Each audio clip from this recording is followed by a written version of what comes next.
Hello and welcome to the Sigma update.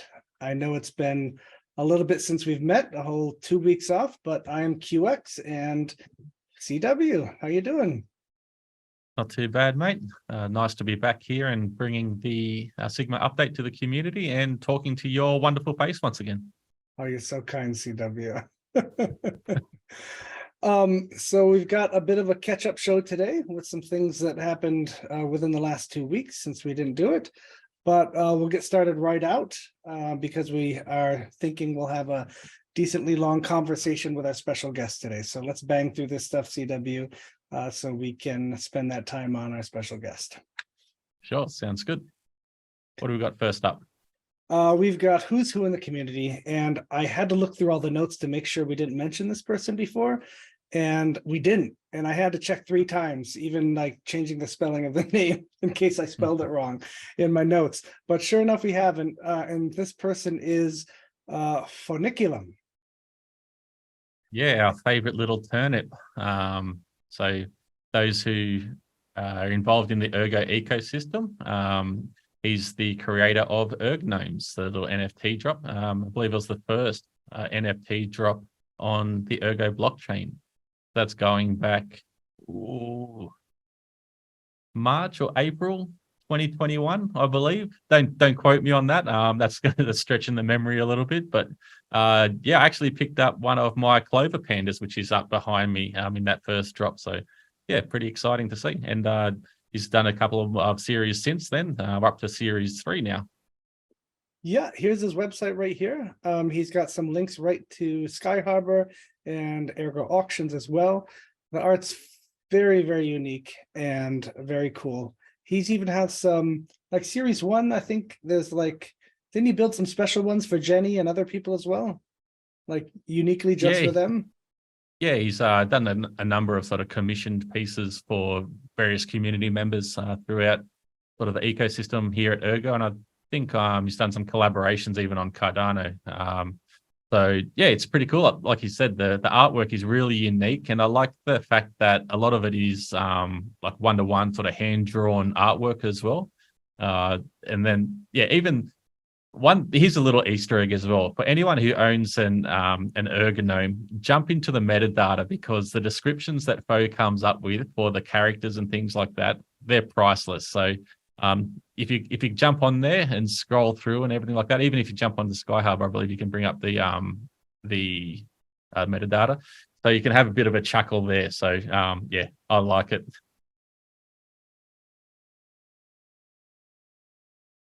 Yeah, here we go. She loved lending her assets to earn passive income while procrastinating with her nephew. So I'm sure that can be interpreted a number of ways. I'm sure.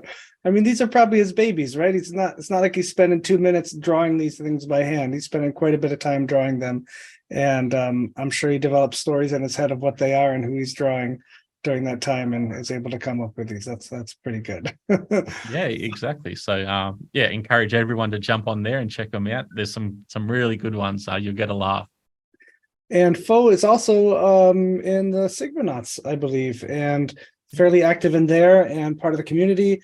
Very involved in pushing Twitter Spaces and being engaged in that. He's very engaged with goodness, I can't remember the Cardano name of that space that we just hosted, that we just worked with last week. Cardano proxies. Yes, thank you very much. Yep, you got it. So he's very involved in that. So you can catch him there in person live if you want to hear his thoughts on those kind of things. But yeah, very, very cool. And I can't believe we haven't spoken about Fo before. Very funny. Yeah, he's heavily involved in the community, whether it's throughout various platforms like his Telegram, Discord, or not so much Discord. I don't think he's too favorable on that platform, but Twitter also. If you want to reach out, he even does some cool little sort of charts as well. So we all know that there's the TA side of the industry, and he comes up with some nice little illustrations on those as well. All right, let's hop on to the next section, which is the community marketing Wednesdays that we do. And first up, we have a little update by Gambit.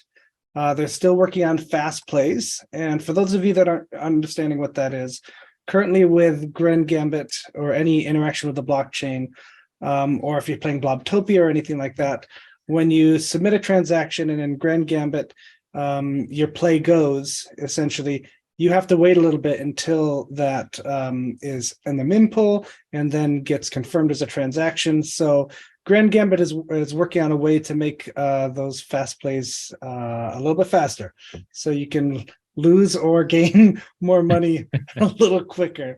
Have you lost any money at CW? A little bit, nothing ridiculous, but yeah, probably 10, 20 erg, something like that. That's not too bad. That's not too bad. You spent. I'll win it back. Trust me. Yeah. They're adding an auto refund option in case the play bugs and doesn't start. And they're in talks with Flux to list Flux token in the site. Oh, very cool. AKA giving Flux tokens to the treasury. Very neat. So that'll enable Flux to be played. Right now, I think there's Sig, Flux, well, soon Flux and Comet. Anything else? The CPYX. Oh, a Cyberverse token. Okay. Yeah. Cool. I think that's all it is off the top of my head. And he says, and I tried to be very communicative in the update this week in responding to people, just to try that out. And he said, and I asked him what happens if other people want to list a token for projects. He says just reach right out to him, and he'll work with you. Yeah, sounds good. Get some love tokens listed on there, mate. That'd be great. I could win. I have a big bank of love in my wallet, CW. That could. All right. So next up, we have Foeniculum, actually. So the guy we just touched on top of the update. So he's drawn some Duckpool Twitter banners, the coin, the roadmap, and some illustrations on the quack paper itself.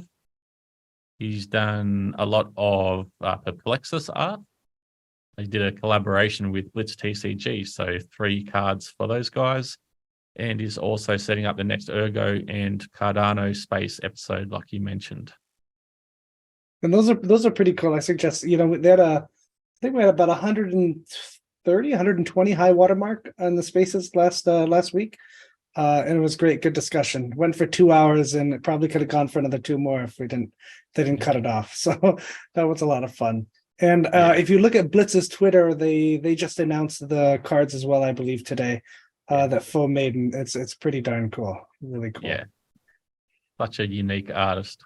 And even looking at, like, if you look at the Duckpool's illustrations and anything that he sort of does, you look at a faux piece and you just know that's Foeniculum straight away. So he's creating a nice little following there, and he definitely has his brand and his style sort of down pat.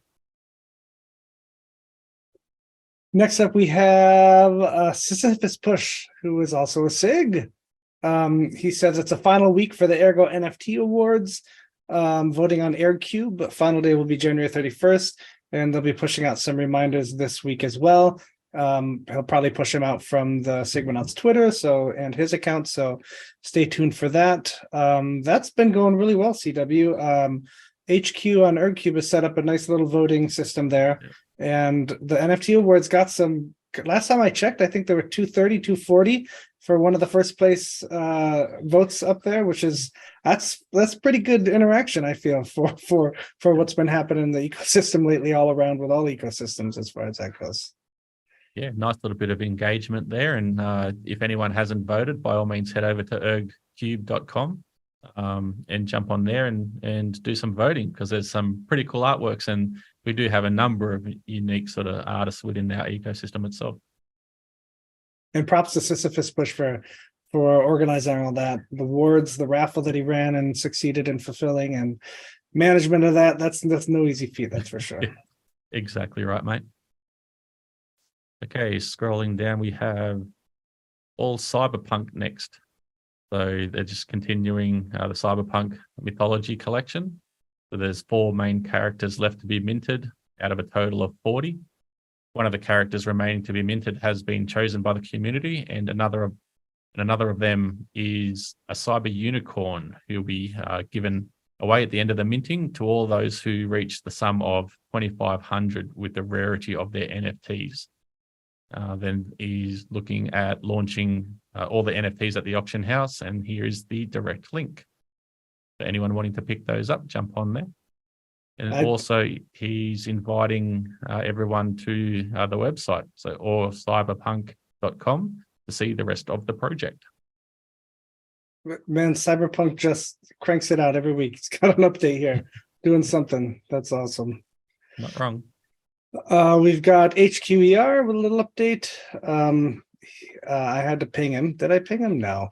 He says the video portal UI is fully changed and responsive. And then I said, don't forget your calendar work.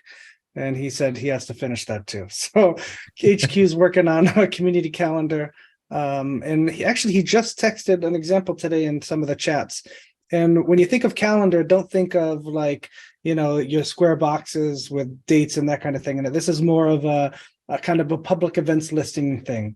So what he was working on is trying to enable guests to hop onto the website and submit a listing with a little thumbnail, and then it'll automatically populate on that website with a list of events. Really cool, kind of, a little bit easier to ingest than a raw calendar as far as that goes. So that's hopefully something we're going to use in the future for posting of events for the Sigmanauts as well. So that'll be something to look forward to as far as that goes. Yeah, nice little bit of utility there, and just be able to get a quick little snapshot of what's going on in the ecosystem as well, if all the projects jump on board and provide those updates to be listed. Okay, scrolling down, we have, looks like next update is from Rust. An update from the SigmaCast.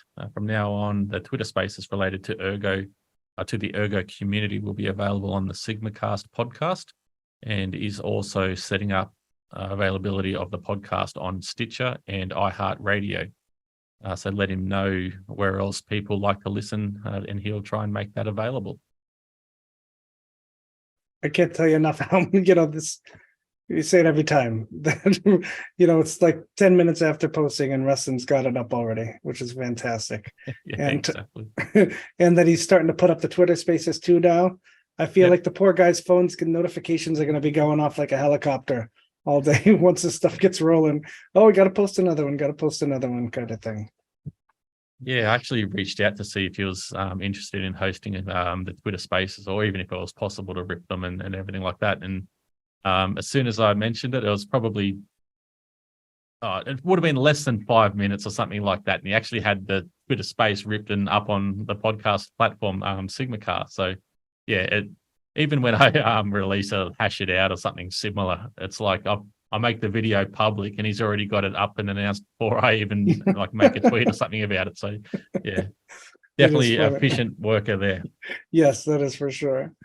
And then one last one from Kill It, I believe. Just kind of a PSA, if anybody, and we're going to talk about ERGOHACK in a little bit, but part of ERGOHACK is that we have a lot of ideas. There's a lot of ideas that people have, but sometimes there's a shortage of devs. So Killet's out here requesting to see if any devs are interested in helping him out on his idea. So we'll get to more ERGOHACK in a little bit, but I think that's it. These are all recent updates kind of thing. I guess we can hit them. There's you guys missed Twitter Space. We're recording tonight on Thursday, an hour ago with Paideia. That was fantastic. CW was there. We were there as Sigmanauts on the Sigmanauts account, so that was great. And then CW, what's this? Wombo's got a post up here that he's forwarded. Yeah, so the Ergotutorials, they're basically reaching out, asking the community for some engagement, looking for, if anyone's looking for a tutorial, they're happy to sort of to work on that and bring it out to the community. So if anyone has any suggestions on what they should be creating in regards to the tutorial side of things, by all means, reach out to Lato and the Twitter there, Ergo Tutorials. And yeah, we see some more tutorials for the ecosystem. Sorry, go for it. So I was just going to say, it's one of those little things, little utilities that is kind of underutilized, I think, in the ecosystem. If you jump on there, there's numerous tutorials on how to set up wallets and transact and mint NFTs to even like the manifesto. It's been translated into I think it's 16 languages possibly at this point. So yeah, it's pretty crazy. And that's how I first got in. That's how I figured out and found out about MGPy. I typed in what I was looking for, like how do I interact with Ergo without, writing direct code to interact with the chain. And I saw a tutorial on there of how to make TXs with ErgPy. So that was my entry into that from Ergotutorials. So that was great. Yep. All right, let's see. We have up next, we have I didn't know where that was, which is a lot of things because a lot of things are hidden in the Ergo ecosystem as far as that goes. But let me bring this up on my. This first one can be a little bit dangerous, I think. Oh, I need to actually refresh the page because my wallet's stuck in here. Hang on. We don't want that kind of thing. Here, we'll take this wallet here. My TipperBot wallet. One of those little utilities that kind of get those competitive juices running a little. And here it is right here. So this is called rankmywallet.com. It's not just Ergo, it's a Cardano and Ergo utility here, but we can put in a wallet. And it does that dramatic thing where it counts down. Oh, my Tipper wallet is 57,000th place of an Ergo holder. My current species is seahorse. They have some rankings. Next species, pipefish. And oh, that's funny. And you can see your competition here. So I can see that next place up, I need, just a fraction. Oh, I can do this. Tip me something, CW, so I can go up a few ranks here. All right, no worries. As soon as we get off. And this only counts Erg. This doesn't count any other altcoins or other tokens in your, other tokens in your wallet as far as that goes. But this is pretty neat. I posted it in chat yesterday. It helps me kind of stay on task about my DCA. It gives me kind of oh, look at this. I'm only like 3 away from the next place. I can DCA and then spend $8 and get 8 more Erg and put myself up a little bit. So it's really kind of fun for that if you enjoy that kind of thing. Yeah, exactly. I think even just having like the species, I guess they're the species they have listed. So obviously whales and the corresponding amount of Erg, and I don't know what else we have: jellyfish, piranhas, swordfish, octopus, shark, tiger shark, great white shark, orcas, whales, all the way down to a big blue whale. So got a ways to go to get to that one, mate. 5 million. Yeah, I got a little ways to go. But yeah, it's a cool little utility. It's fun for the community just to have a little bit of banter with and things like that, and just kind of see where you are in the ecosystem with your holdings. And while we do talk about this, we just need to still warn you that it's not usually wise to share your ranking publicly with that kind of thing. Unfortunately, it's security wise, it's better to keep this thing internal and maybe that kind of thing. Otherwise, you don't want to be spouting across chat. Oh, I'm a tiger shark with 100,000 Erg. You can bet your bottom dollar you're going to have like Telegram chat text requests like every 2 seconds. Yeah, or the support will be very willing to help out. Yeah, you got it. You got it. Okay, next we have let's go here. And I know we talk about this a lot. We've mentioned this probably 4 out of our 9 episodes for this. But 2 weeks ago when we did our show and we spoke about Satergo, Aberg sent me a message and said, hey, there's a really cool feature of Satergo that I think you should know. Because I think we were talking about seed phrases or security in the wallet. Oh, it was a wallet episode 2 weeks ago. Yeah. So he mentioned, and I'm going to stop my sharing so we can get big faces and get serious on here. He mentioned there is a really cool feature in Satergo when you set it up. There's something called a mnemonic password. So typically when you, and CW, feel free to interject and tell me how wrong I am during this whole process. When you create a wallet, the seed phrase, you create your key, that seed phrase is your seed phrase. So if somebody captures that seed phrase, you're done for. So if somebody, an example we used today when we were chatting earlier is somebody walks up with a pipe and threatens to whack you over the head if you don't give them the seed phrase, you give it to them, it's gone, your funds are gone. So with Satergo, not only is there a wallet password you can put on the password file, similar to how Nautilus has a spending password that doesn't really affect the seed phrase. There's a mnemonic password that actually affects how the seed phrase is created, essentially. And without that mnemonic password, you can't get into the wallet. So Aberg had mentioned there's this really cool thing you can do, kind of like a hidden thing. So you can take the seed phrase and that you make with the mnemonic password, and you'll get your characters, your 15 words. You then open that wallet with just those 15 words, and it's a different wallet because one wallet is with just those 15 words and the other wallet is created with that mnemonic password and those words. So then you can have that wallet up in front, maybe do some few transactions, maybe use it as your tipper bot, who knows, maybe have a couple 50, 25, 30 erg in it. So then if you ever get the pipe coming up at you, you can give them that seed phrase and you say, look, this is my main wallet. Look, it's on all of my phones. This is it. This is all I have, kind of thing. And they come and they take that, and then you go back, you go to Satergo and you either restore or you open up your wallet with that special one that you've made, and there are all your real funds, kind of thing.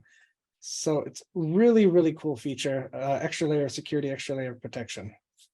Yeah, exactly. Perfect way to summarize there, just having that extra layer of security and way to differentiate kind of like your main holding and sort of like your main sort of transactional sort of wallet there. Heaven forbid someone comes and bonks you on the back of the head with a steel pole, steel pipe. If that's the case, you might have, like you mentioned, 25, 30, 100 erg in there, something that's somewhat sort of respectable amount to make it believable. And it's an extra layer of security for your wallet. As long as you don't have like a logo of a blue whale on your phone case from rankmywallet.com. Yeah. Or your Twitter account, or your Twitter handles Blue Whale Ergo or something similar. Exactly. Yeah. So by all means, just with any sort of wallet and monitoring those seed phrases and things like that, always keep them offline. We sort of always reiterate it and things like that. But it's amazing how many people do come unstuck having them in password, on like password managers and unsent drafted Google like Gmail emails and all kinds of things like that. I'll just email it to myself. It'll be safe. Yeah. All those sort of little scenarios. So yeah, just one thing you always sort of reiterate, keep it safe. All right. Next we have community chat segment, essentially what's happening in the chats throughout the couple of weeks that we haven't been here. And one of the big things, CW, I'll let you announce it, that you guys have been talking about, it has been open and started. Yeah, so it was about a week or so ago, we announced that ERGOHACK VI, Cypherpunk finance has been or is about to occur. So the dates for that one is between the 8th of February, running all the way to the 22nd. And for this one, we're leaving registrations open for the complete entirety. They close a day prior to the completion of the hackathon itself. So we don't want to discriminate against anyone. If anyone has an idea and they're on the fence and things like that, they don't have to have like a tight deadline coming up in regards to when to register and things. So just want to bring as much people into the hackathon as possible. So the prize pool there is 18,000 SIG USD, and divvied up between, say, first is 10,000, second is 6, and third is 2,000 SIG USD. And also, ErgoPad was kind enough to sponsor this hackathon also, and allocated us 300,000 ErgoPad tokens. So once again, they'll sort of be distributed accordingly. It's exciting. I like the theme for this one as well, like having that cypherpunk mindset and kind of getting back to that first principle roots and all that sort of counter economic tooling and all that sort of stuff. Like, yeah, I think it'd be a good one to come out with. So a lot of times people are confused or kind of scared away. They say I'm not a dev, I'm not a programmer, I can't do this ERGOHACK kind of thing. What would you say to that kind of questioning or that kind of worry? Oh, all it comes down to is an idea. We've seen numerous ideas come to light, like Excel was one with Chris Ray. He started in an ERGOHACK. He just started with an idea, wanting something to build. A number of sort of devs got on board and had that same vision with him and wanted to get on board. Even Noah, he created a nice little utility tool for miners. He's not a developer himself. He just thought there'd be a nice little utility there for see how miner adjustable parameters on the protocol would be affected and how they would affect things moving forward. Just be able to having this nice little sort of web tool there.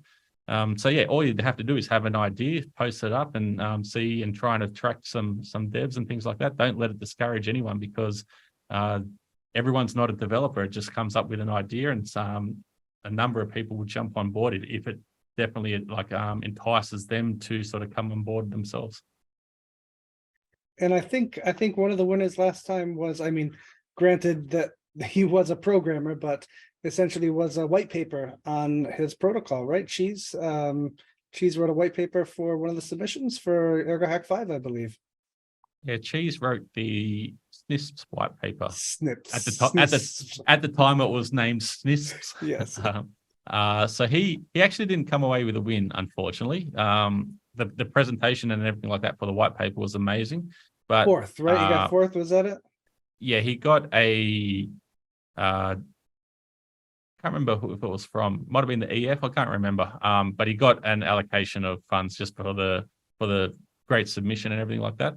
ERGOHACK V was a little bit different because we had a number of co-sponsors from people from outside of the ecosystem itself, being Alephium and Flux. So there was a number of judges that were on board that may not necessarily have seen what was good for the ecosystem as a whole, and then the rubric judging and things like that was a little bit sort of not sort of well defined there in that case. So in regards to the judging on this one, we're just going straight back to a very, very simple just ranking judging system. So we're leaving a lot of it up to the experience and the judgment from our judging crew, so they can apply everything that they see fit for the ecosystem from their own experiences and everything like that. So yeah, that was we actually carried that out in ERGOHACK 1. So we're bringing that back as well. So just trying leave it in the hands of the judges. We've got a nice sort of varied. We've got a couple of independent judges and then a couple from the EF and things as well. So yeah, be a nice little mix there. Is there any way that some of those, at least in broader and general terms, can be posted on the website if it isn't already, so that people entering the competition can know what those judges are looking for, so they can kind of cater to that while they're building their project with that in mind? Yeah, sure. We've got some articles coming out for that one, just to expand on everything. Fantastic. Very nice. Okay, next up, we've been talking about this a lot in chat, and there's been posts, and I believe Michael joined us yesterday or the day before from that project that works on that, but we figured we should talk about it here as well. And that is that the good old classic wallet that we've all probably started out on back in the day, YOROI, is coming to an end on February 28th, was it? Did I get? Yeah, correct. Remember that? End of February, yep. So one of the main questions that people in chat get are, what happens if I don't get my funds out in time, or that kind of thing? And we're very quick to correct with the majority of it, right? Because there's one instance where did YOROI have a mnemonic password as well that gets stuck? Not that I believe, no. I swear there was one instance that we were talking about in chat where there may be a pickle if they don't get out in time on February 28th or something like that. If they lost their seed. Yeah, basically if they lose their seed phrase and they don't transfer their funds from the wallet. Michael, was it? I think it was Michael, wasn't it? Yeah, Michael. Yep. Yeah. From Emergo or the YOROI team themselves, was saying that come February 28th that they're going to cease support for Ergo. So they basically drop their back-end infrastructure for the wallet itself. So if they do something like that, then there's not going to be any gateway to the blockchain and they're not going to be able to sort of integrate. And so what Joe's done, he's reached out and see if we can run that back-end infrastructure just for the time being, just to try and help people come out of that, because there's people that could be miners who may not be engaged in things like on the social side of things, or basically anyone who didn't say their seed phrase. Yeah, people coming and going into ecosystems. And we've seen it once before with another wallet, Coinbarn, which sort of ended support. This is very, very early on. And that you see the odd person sort of pop up going, I can't access my funds and things like that. So if it's feasible, there's no promises here or anything like that. But if we can get that back end and sort of run that infrastructure for people, then that should help it a little. But yeah, I know we raised it in the previous episode when we talked about all the wallets and how to restore and things like that. By all means, restore using your seed phrase in one of our great wallets. You can jump onto the Ergo platform website and you got all the links there. And yeah, if you don't have that, then by all means try and transfer out of your wallet itself straight away, because yeah, come February 28 at this point in time, then you'll be in a bit of a pickle, unfortunately. And the bottom line is, just to wrap that up, bottom line is if you have your seed phrase, just delete, well, don't do it until afterwards, but just restore it into any other wallet. You don't even need to open YOROI. And once you realize you have full sending capabilities from that new wallet with that seed phrase that you've entered, the same seed phrase, then feel free to dump YOROI at that time off your browser extension, kind of thing. But don't, I've made these mistakes in the past, not necessarily with crypto, but where you cut off one side before you finish setting up the new side, and the new side screws up and you're like, why did I cut the rope from the top, or I can't climb back down, kind of thing. So don't make that mistake. Wait until you're fully set, send yourself a TX just to make sure it works, then cut YOROI from that. Yeah, exactly. So depending on how many transactions and things you've actually made on your YOROI wallet, if you're trying to send from YOROI to another wallet without a seed phrase, then you might have a transaction that's stuck there pending for a long time. If that's the case, just try and do it again or something. Try and cancel it or whatever. Just because the back end of that platform itself is a little sort of messy at this point in time. So yeah, easiest way to do it, if you've got your seed phrase like QX just mentioned, just store it in a new wallet, check that you've got all the signing capabilities there, and then just simply delete the YOROI one. Perfect. Awesome. Yeah. All right, now CW, we have our special guest on, and that is Rob from the new project called LITHOS. Welcome, Rob. Hey guys, how you doing today? Good, thanks, mate. How's things? Doing well, doing well.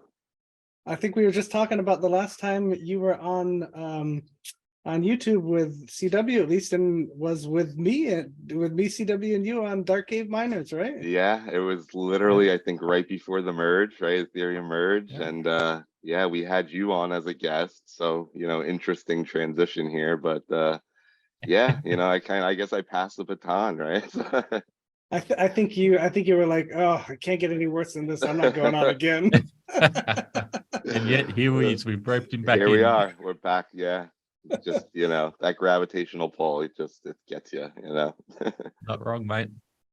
So Rob, let's talk about LITHOS, your new project with Curate Cheese, correct?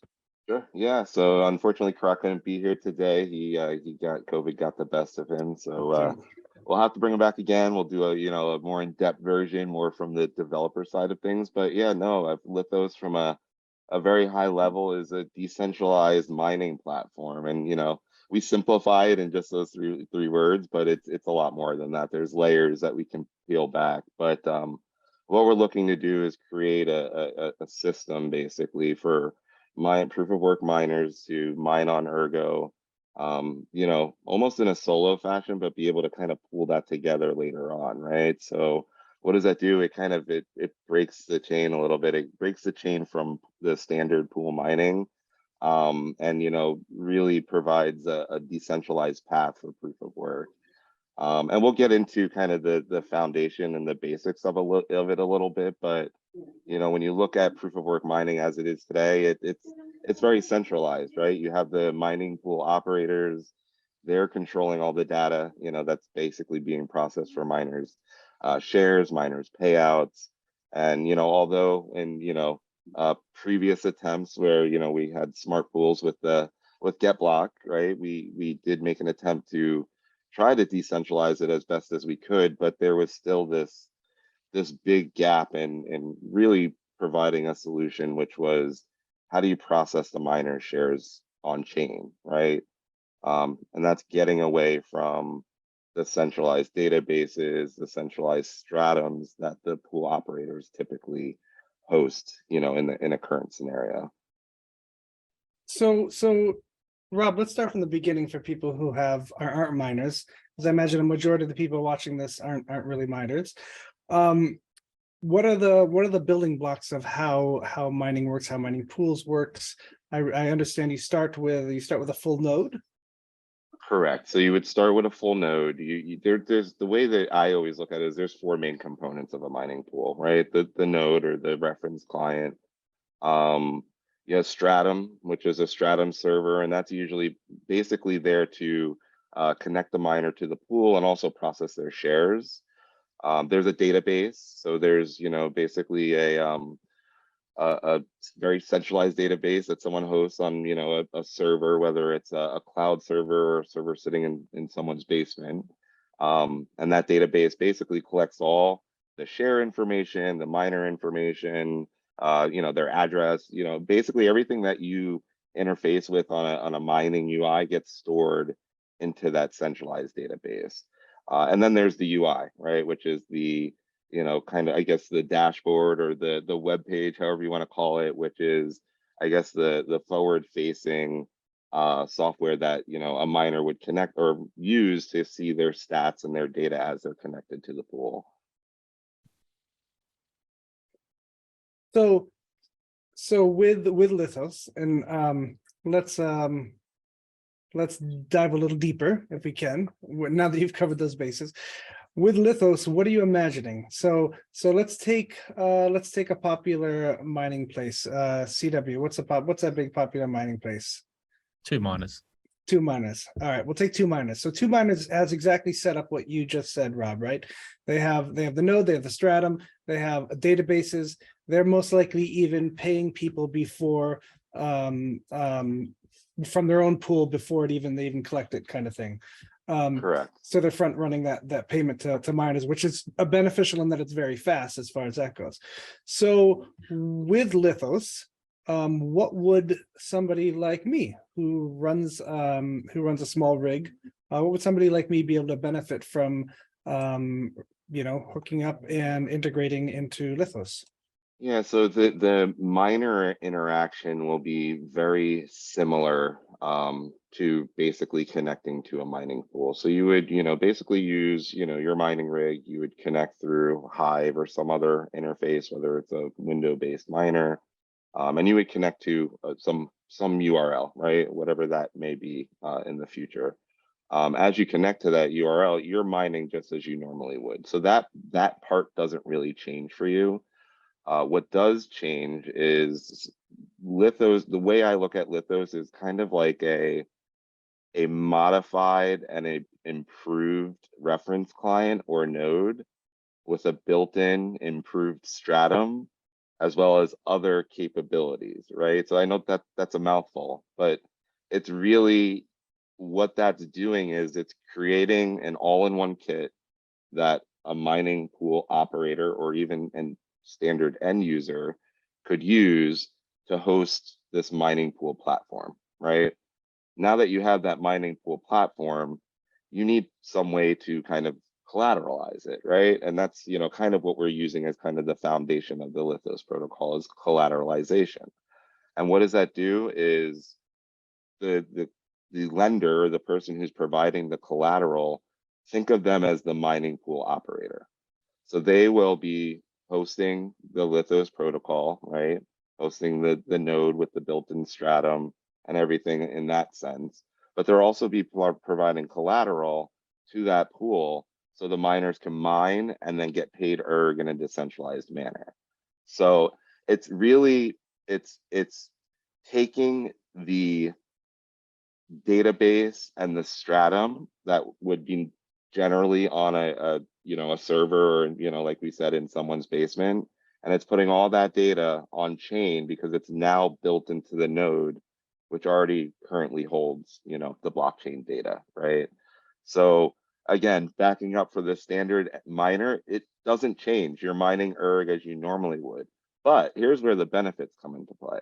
Now that we have this protocol or this system, instead of collateralizing erg, one could collateralize a token, a native asset within the erg protocol, or as this Rosenbridge kind of further develops, any token that is kind of interoperable with Ergo could potentially be mined as a token.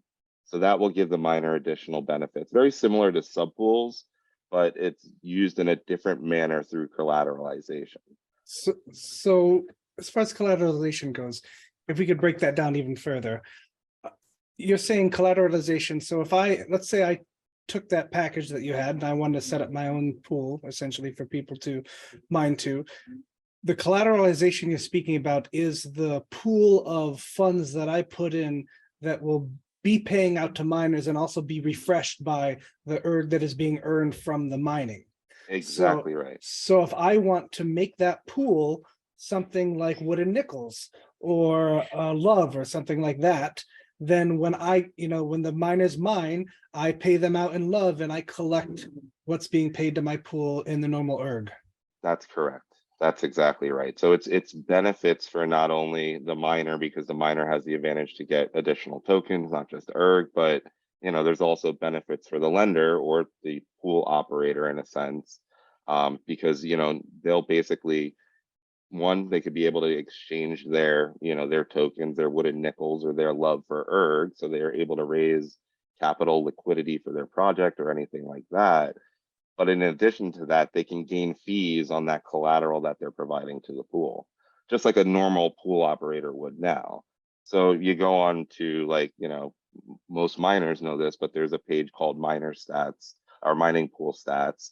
You go there and it lists all the mining pools, their ranking, their hash rate, and all their fees and what their payout structure is and everything like that. So you envision a very similar setup within LITHOS, where there's all these different pools that have built all these different, not only token structures, but fee structures that may be advantageous to a miner who doesn't want to just mine standard erg or mine for a lower fee structure. So I sorry to keep jumping in, CW. You probably cut me You're off. right, mate. Go I just for got it. tons of questions for this. So as a pool operator, or as somebody running that node, if I want to run this LITHOS technology, can I split it up and run several layers of this LITHOS protocol, where one on top of the same node, where one is perhaps love, one's a wooden nickel, one's erg, so I can provide several options of these kind of, what the subpools used to be in that matter of fact? And if that is possible, do all those hash rates count as the same for my total hash rate output? So it would, so the way the system's supposed to work is that it's programmable. So I mean, from a developer standpoint, you would probably need to be able to code a little bit just to manipulate the settings that for the payouts and the fee structure and what tokens are being used and things of that nature. However, theoretically, yes. I mean, it's all, so this will all obviously be smart contract based as well. So you're basically just changing the rules within the smart contract to pay within that manner. So, short answer, yes, but it will be, and that's where it's a great tool. It will be available for all to use, where you can, basically innovate or create your pool to whatever you want. Do you think we'll see more and for some reason when you were speaking about this, that made me think of staking pool operators in Cardano, where it's just like the average Joe staking pool and the average Rob staking pool. You think we'll see more of that with Lithos, where somebody will spin up something and it's kind of their front face as far as that goes, and a single operator here? That's our hopes. I mean, obviously that was one of the visions that we had with subpooling in general, was to kind of have that, that very similar model. But yeah, I mean, that's our vision. And, we look at it from a what we call FEMO, right? And you heard it, but, a fair initial mining offering. So, it potentially could solve a lot of the issues that some of these projects are facing with doing, IDOs and, all these different, regulatory issues that are kind of impacting them. And what, the way they do that is, it's, they're distributing their tokens through proof of work mining. So it's completely decentralized. It's not like, you can set it up however you want, but, it's more of a fair distribution versus just, an airdrop or, staking tiers or, whatever it may be, whitelisting, things of that nature. Yeah, we've touched on that a number of times previously, and that's one thing that really gets me excited as well. And I can't wait for one of the projects to actually utilize one of the FEMO or the FIMO sort of framework there, because it's a bit of a game changer, really, when you kind of think about it. But what Lithos sort of provides, and you touched on this a little bit, and it's more so one thing that I really sort of enjoy about it, reading about the paper and everything, is just the transparency, and it kind of gets back to one of the sayings that we used to say on the old dark cave mine. It's it's like the whole trust me bro model. It's getting away from the centralized sort of black boxes of the traditional mining pools, and it's basically posting all the share data, everything like that's hidden behind the scenes in regards to a traditional mining pool, and having that data on chain so it's verifiable, etc. Yeah, exactly. So I mean, it provides a more decentralized method of mining, right? You can, you can see where your data is going. It's not going into some black hole, and you're basically trusting the mining operator. And granted, I never like to bash, someone who's operating a business. There's, very trustworthy mining pools out there, but this just makes it a very trustless system. Yeah. From the miner's perspective, it's a great utility there. Yeah, and there's additional benefits that will come with Lithos, and because we're basically modifying a node, we're programming it, we're building in the stratum. There's other utilities that we can build within it, like MEV rewards, or the ability for miners to capture storage rent, which is like nobody's talking about these things. You know what I mean? So. Yeah. Which is a big thing, and it's coming soon, right? It's coming up. It's 5 months away. Yeah. So I mean, having that ability to just be able to interact with those boxes that have now kind of crossed that expiration, it's fair game, and to be able to mine and kind of include those into the blocks that miners are mining, it's there's a lot of value there. And it'll be interesting to see what's out there, right? That trash collection, so to speak. So, so I'm excited for that. And then, just some of the standard, utility that would come within it, just, being a node operator, right? And part of the idea with this too is, we talked about pools and, some of the pools becoming the lenders and things like that. But you'll also, like you suggested, have the average Joes that will be the solo miners, and they'll want to kind of, bring up their own pool and mine to their own pool, in a decentralized way. But, we'll be able to link those miners together where they can kind of form their own pools.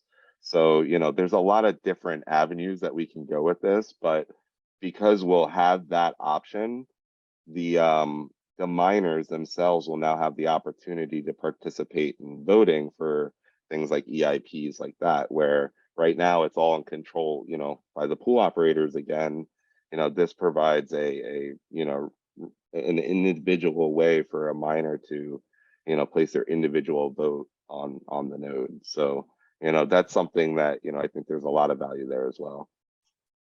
Yeah, that's one thing I was just about to touch on, actually, and you beat me to it. It's the ability to solo mine and pool that solo mining sort of hash rate. But the benefits of that is, being able to vote on EIPs, parameter changes, all that sort of cool stuff that is built into the Ergo protocol that benefits the miner governance and ultimately the control of the blockchain itself. No, agreed. I mean, you think about it now, there's a lot of talk out there about, should there be increased transaction fees and things like that. So, I mean, that's, really where the miners have the opportunity to, place their vote and, say their words. So. And just to clear that up, Rob, you're not allowed to drop acronyms without explaining what they are on this show. So I'll let you go back and explain what MEV is.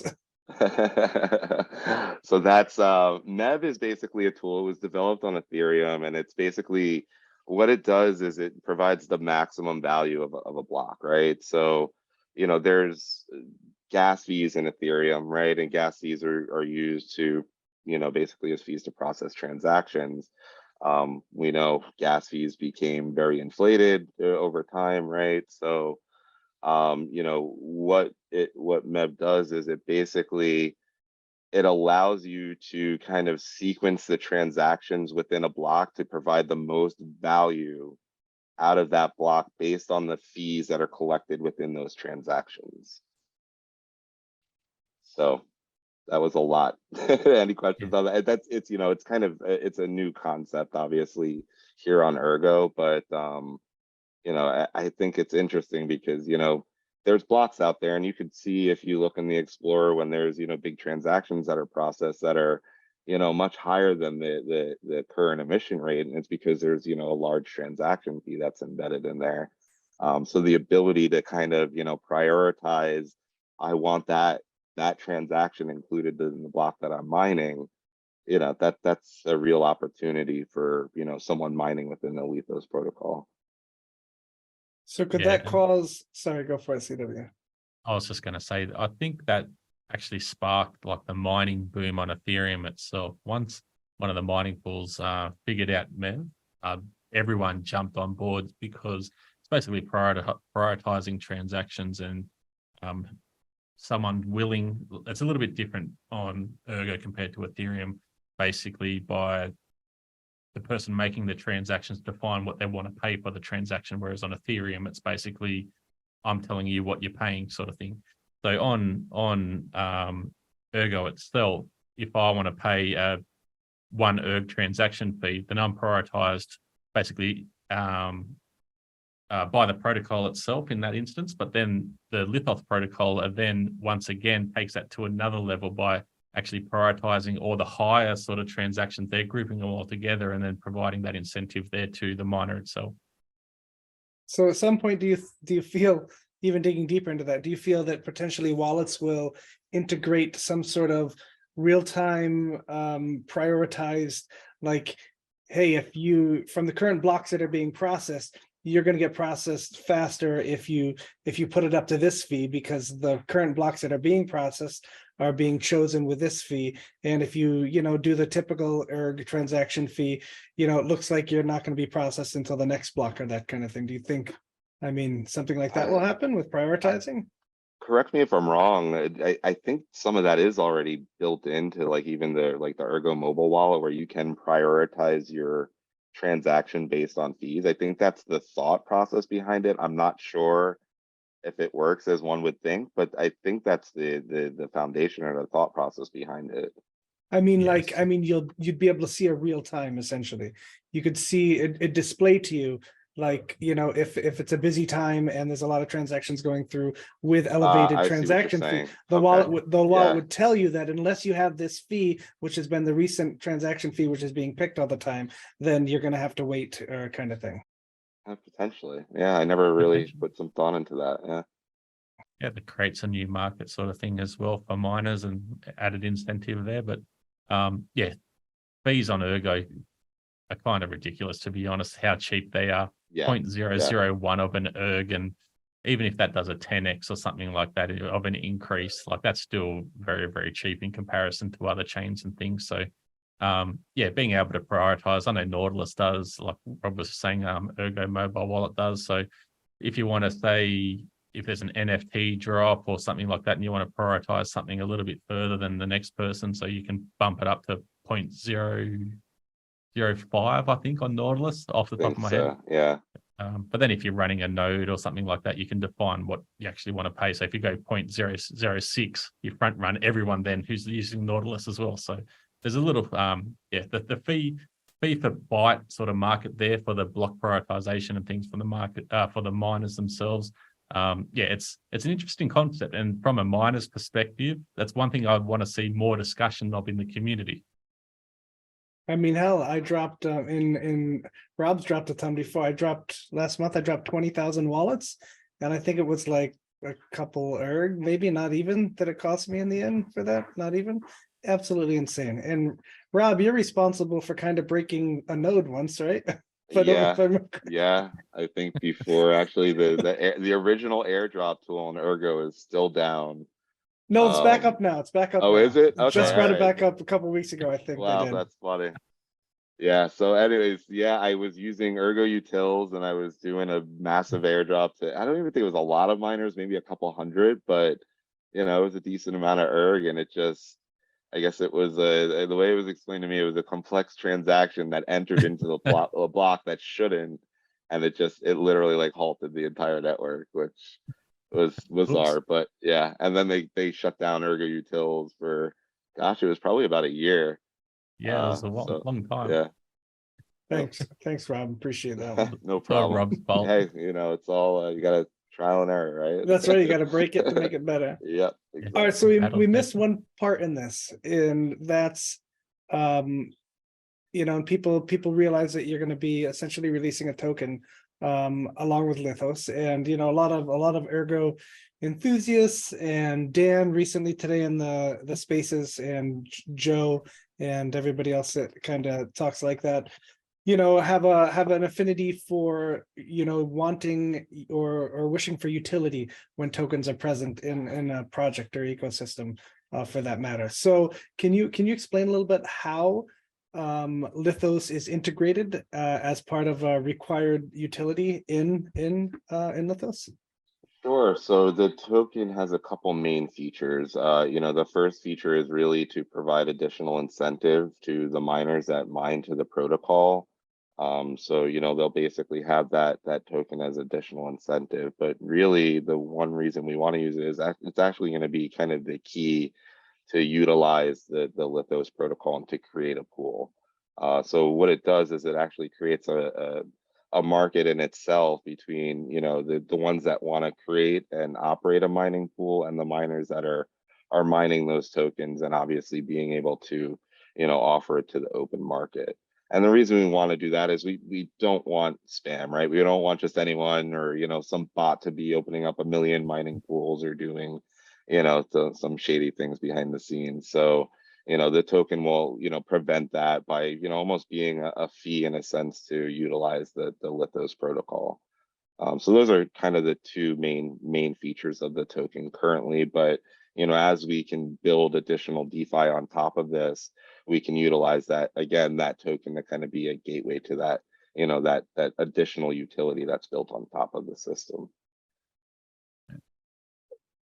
So big question I've got is, being the protocol of the underlying infrastructure itself, can you see Lithos being picked up by other mining pools potentially, especially once MEVs integrated and all that sort of stuff? Yeah, I mean that's our hopes. Obviously, it's going to be a big shift, right? People don't like to change, but I think when there's miner interest, the mining pools follow, and I think that's really where we're going to need to focus from a marketing standpoint, is getting the miners interested so the mining pools want to contribute. But we're not thinking it from like a high to low perspective. We want to kind of build this from the ground up, build it, grassroots, very decentralized. I mean, as some of you guys may know, we're doing like a community logo competition. We want to keep everything kind of like within the community, open source, like really transparent as we possibly can be. So I mean, that's kind of our like intentions behind the whole protocol itself. So I think it's a little tricky with the way that we're going to launch this. Like we're in a weird spot right now. We want to launch a roadmap, but you know, we have all these different aspects of the protocol, and it's like, what do we launch first, right? And where do we start and where do we finish? Because we want to do it the right way. And again, have that community involvement, engagement, and you know, obviously get feedback from you know, the people that are interested. And we think that that's really what's going to drive the interest to those miners that will, you know, later appeal to the bigger mining pools. So we have that start small approach and then go macro. What, Rob, there was some discussion during the spaces that Noah hosted, which was a great space, by the way, about Lithos expanding, since it runs on Stratum, and Stratum is a common, if I'm understanding correctly, a common method of mining, not just in Ergo. Can you explain how Lithos would branch out and support other mining proof of work chains, and how that interaction would still utilize the Ergo and the Lithos token on Ergo? So it will all be, you know, from a simple standpoint, it will be through a FEMO type offering through bridges, you know, using their initial mining offering. Someone has, you know, Bitcoin or Ethereum or whatever they want to kind of use as collateral. That's where the blockchain, you know, agnostic standpoint comes from. You know, again, it's as it will be as good as the bridges on Ergo are, if that makes sense. So as you know, the bridges connect to all these different chains, we'll be able to integrate that within Lithos.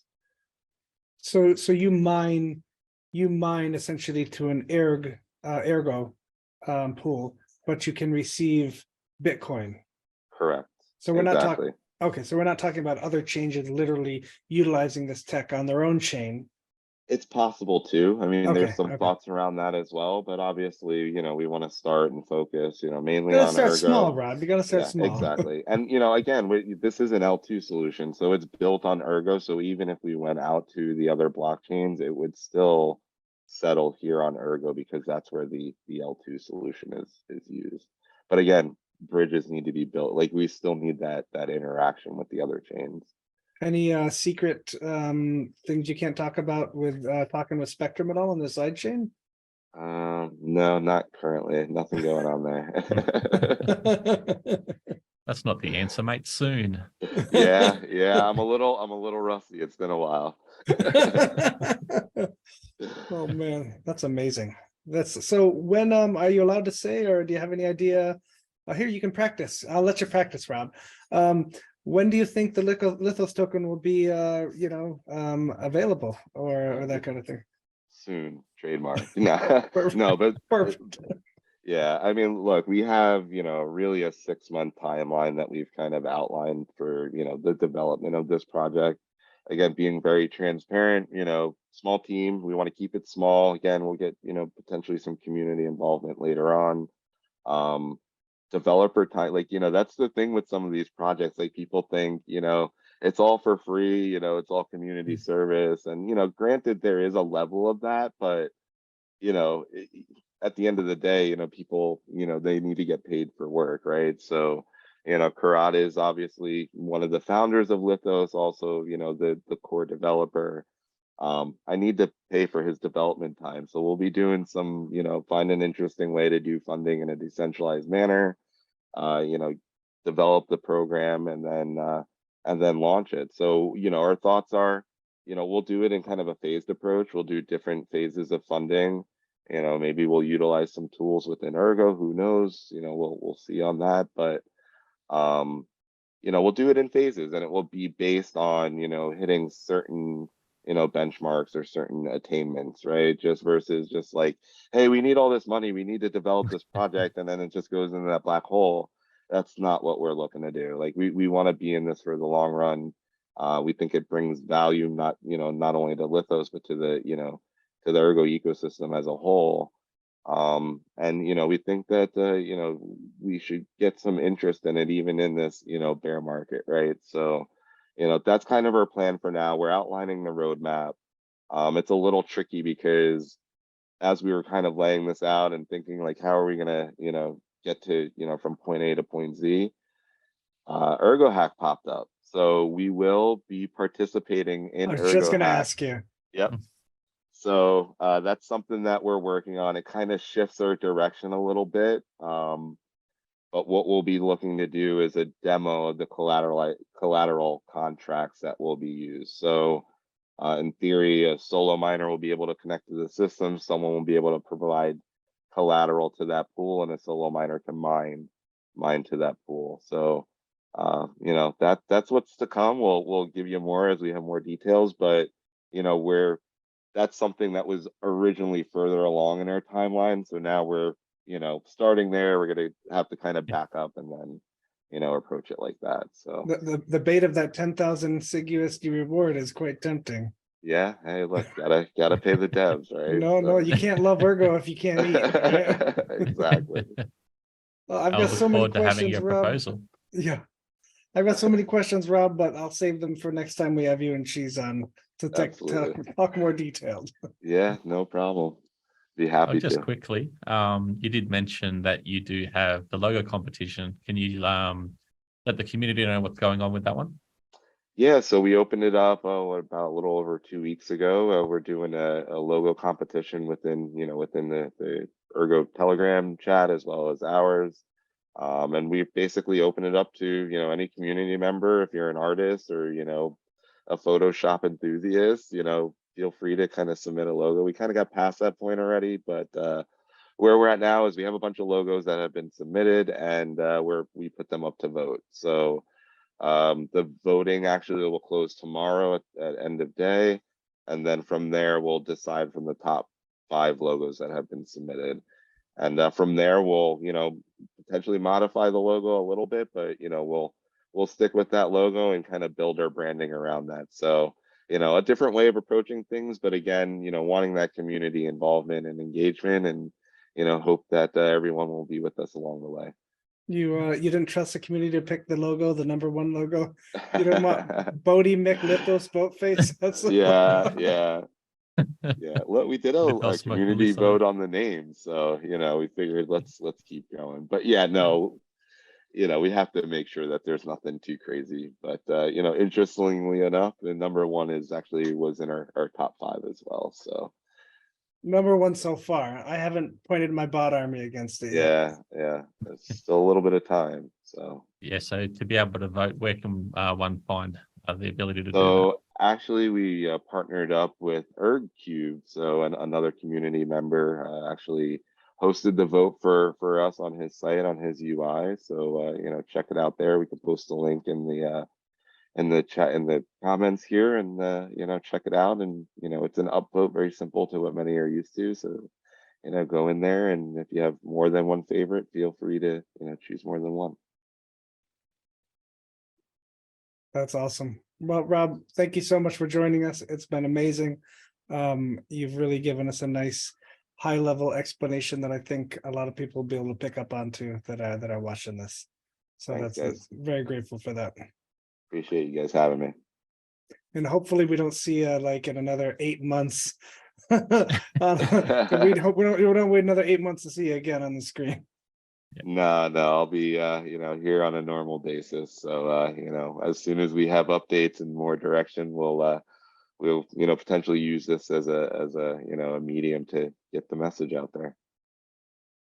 Sounds good, mate. Let me know whenever you want to have a chat. All right, sounds good. Thanks, guys.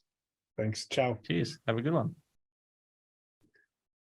Okay, let's go to our wrap up here with the Sigmanauts update segment.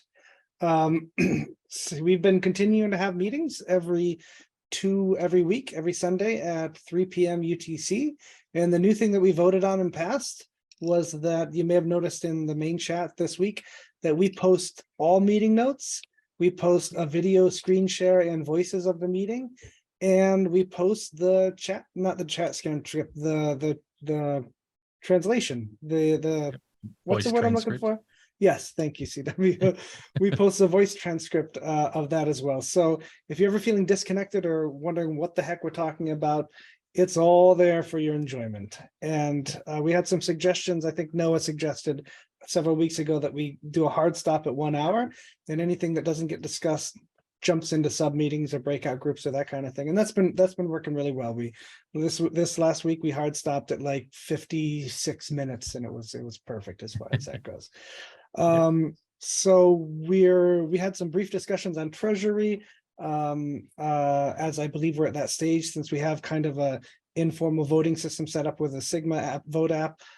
We've got the social kind of going and kickstarting for that. So we felt the next goal there was the treasury. So next step was some of our members were going to reach out to ErgoPad and Spectrum to see what they've dealt with as far as hiring legal representation and implications of managing money and distributing funds and that kind of thing. So we can get kind of a foothold and information on that. And so we'll see where that goes. That's probably going to take a little bit to organize that and figure that out. But we feel that's kind of the safest bet, because, you know, if you're distributing funds to somebody, you might want to remain completely anonymous, or, you know, you might not even be part of it, kind of thing, if you don't know the full picture of that kind of thing. Yeah, a number of scenarios there where even AYC at some point, who knows, like heaven forbid anything like that happens, but just good to have that sort of, just that level of understanding of how things will impact certain scenarios and stuff like that. So yeah, it's a great little sort of initiative there to start those conversations. All right, I think that wraps it up. CW, you wanna take the ending here with the shout outs to what's next for this next week? Yeah, so usually we've got the community chats that sort of we're running on Telegram and Discord, so they've been transitioned now onto Reddit. So we've got a nice thread there. We can jump in at any time throughout. So obviously being here in Australia and yourself in America there, it's a little bit different to be able to sort of collaborate on times at different points in time. So the previous community chats, I couldn't participate at all. That was there at 4 a.m. or something like that for myself. Come on, CW. So yeah, we've made that transition now to Reddit, and anyone throughout the community or the EF or whatever can jump on at any time and answer any questions there. So if you have any questions, jump on and by all means ask those. The funny thing about Reddit, CW, is that when you guys first posted that this week, and I went to look and ask a question, I realized that the Reddit name that I'd been using for 14 or 15 years back then was not the most appropriate to be posting under. So it might be time for me to make a new account that's a little more PG. Yeah, you see some classic ones up there. So yeah, not mentioning any names on that one. We've got the Hash It Out series that we record weekly. So Joe, myself, and Noah. For this week, we actually talked about hackathons and how the impact that they have on the ecosystem and everything like that. So by all means, we're once again, shout out to the community. If anyone wants to jump on at any time, send us through a DM or whatever, and we can organize some times and everything like that for recordings. We've got the dev update that happens on Wednesdays alongside the marketing update that anyone can jump on in Discord to provide their updates. We've got the weekly AMA and update on Thursdays on YouTube, and then that's also now broadcast to Twitter Spaces live. And that's really cool, CW. I prefer to join the Twitter side just to have it on my phone and shut kind of thing. It's nice. Yeah. Then we've got the Sigma update. This video will be released on Fridays, and the developer update on Sundays. That's not too sure if I've healthy missed anything menu, there. CW. Yeah, it's a lot of content that the community and the EF, Sigmanauts, everyone's sort of pumping out a fair bit, and it's great to see, like you mentioned earlier, with the Paideia hosting the Twitter Spaces as well. So projects finding their voices, community members finding their voices on Twitter Spaces and things like that. So it's great to see. It just brings more awareness and starts the discussions around all things Ergo. So it's good. Awesome. Exactly. All right, everybody, be safe. Hope you guys have a good week and a good weekend. Yep, definitely. It's been a pleasure chatting once again, and thanks everyone for tuning in. Have a good one.